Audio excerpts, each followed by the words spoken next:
Sementara itu, Dinas Kesehatan Sumatera Selatan meminta masyarakat mewaspadai penyakit leptospirosis yang ditularkan oleh urin tikus dan melakukan pencegahan terhadap penyakit tersebut, lantaran sudah 1 orang yang dilaporkan meninggal dunia.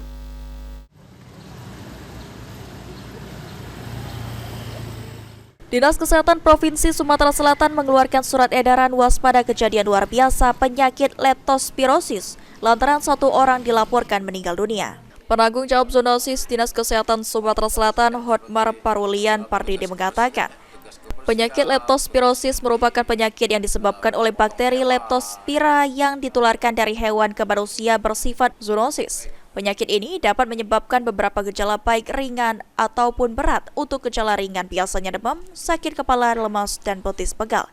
Sementara gejala berat seperti mata merah, gagal ginjal, dan hingga menyebabkan kematian. Faktor penular utama dari penyakit ini merupakan tikus dan cara penularannya melalui kontak langsung atau tidak langsung dengan urin hewan yang terinfeksi penyakit tersebut. Potensi penularan biasanya terjadi di wilayah yang kerap banjir, persawahan, pemukiman kumuh.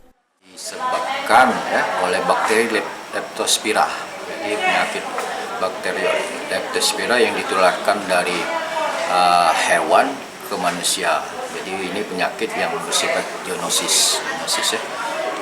Jadi penyakit ini bisa menyebabkan macam-macam gejala ya, gejala ringan ataupun berat.